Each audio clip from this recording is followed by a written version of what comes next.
परांडा के तहसीलदार अनिल कुमार होड़कर पर जानलेवा हमले के खिलाफ तलाठी तंजीम ने बरहमी का इजहार किया है। परांडा के तहसील दफ्तर पर तहसीलदार पर जानलेवा हमला किया गया। इस हमले में तहसीलदार अनिल कुमार होड़कर शदीद जख्मी हो गए। इस हमले के खिलाफ तलाठी तंजीम ने अपना एहतजाज दर्ज किया है। जिला कलेक्टर दफ्तर पहुंचकर तंजीम के अरकान ने डिप्टी कलेक्टर को एक मेमोरेंडम सौंपा। मेमोरेंडम में रेत माफियाओं के खिलाफ सख्त कार्रवाई की मांग की गई। उस्मानाबाद जिल्ह्यामध्ये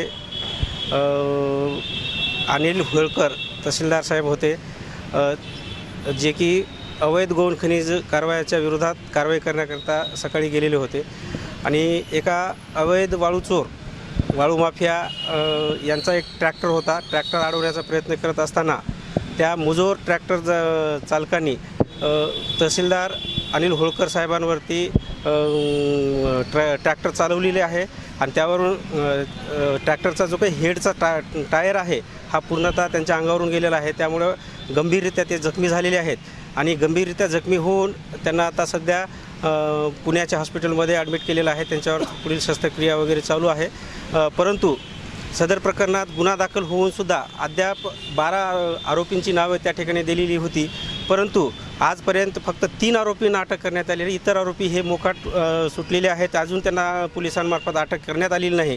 त्यासोबतच आम्ही शासनाला वारंवार निवेदन दिलेले होते की बाबा तहसीलदारांना किंवा अवैध गौण खनिज कारवाईकरता जाणाऱ्या सर्व महसूल पथकासोबत एक हत्यारबंद पोलीस देण्यात यावा किंवा त्यांना पोलिसांचा बंदोबस्त देण्यात यावा, ही मागणी आमची बऱ्याच वर्षापासून आहे, परंतु अद्यापपर्यंत शासनाने ही आमची मागणी पूर्ण केलेली नाही। त्याचबरोबर तहसीलदार हा तालुका प्रमुख आणि मॅजिस्ट्रेट म्हणून काम करत असतो नेहमी माननीय जिल्हाधिकारी यांच्या निर्देशाप्रमाणे, परंतु त्यांच्या सुरक्षेला या ठिकाणी कोणी येत नाही आणि त्यांची सुरक्षा आज सुरक्षेचा प्रश्न निर्माण झालेला आहे। त्यामुळं महाराष्ट्रातील सर्वच तहसीलदारांवरती आणि एकंदरीत महसूल कर्मचाऱ्यांमध्ये ह्या वाळू माफियांची दहशत पसरलेली आहे। त्यामुळे आमची आज पूर्ण मराठवाडा विभाग बंद आहे। आज जर समजा यावर ठोस उपाययोजना केली गेली नाही तर भविष्यात आम्ही महाराष्ट्र बंद करणार आहोत आणि महसूल विभागामार्फत शासनाची कुठलीही कामं करण्यात येणार नाहीत। याबाबत आम्ही शासनाला वेळोवेळी निवेदन दिलेलं आहे, परंतु अद्यापपर्यंत त्याच्यावर कारवाई झाली नाही। जर समजा उस्मानाबाद प्रकरणातील आरोपी आज किंवा उद्यापर्यंत अटक झाली नाही तर आम्ही आमचं जो काम बंद आंदोलन आहे त्याची व्याप्ती आम्ही वाढवणार आहोत। शासनाने 3 जानेवारी 2018 रोजी एक शासन निर्णय काढून सर्व संबंधित जे काही RTO आहेत, पोलीस प्रशासन आणि महसूल प्रशासन या तिघांवर जबाबदाऱ्या टाकलेल्या आहेत वाळू अवैध उत्खनन आणि त्याचं वहनच्या संदर्भामध्ये।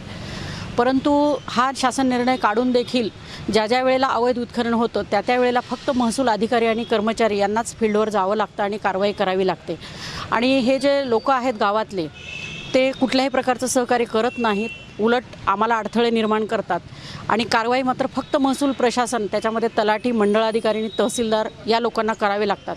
आणि वारंवार गेले आम्ही अनेक वर्षापासून या वाळू माफियांच्या हल्ल्यांचा म्हणजे वारंवार आम्हाला म्हणजे अंगावर वाहनं घालणं किंवा अवैध रेती वाहतूक प्रकरणं जेव्हा आम्ही करतो त्यावेळेला आम्हाला त्रास देणं, अशा प्रकारच्या कारवाया ते लोक करत असतात।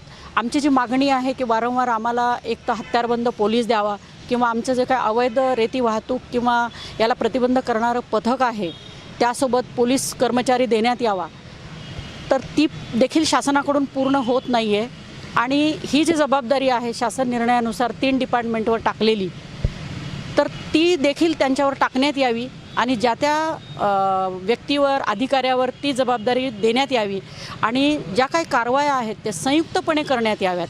केवळ महसूल प्रशासनाला या बाबतीत जबाबदार धरण्यात येऊ नये अशी आमची शासनाकडे मागणी आहे।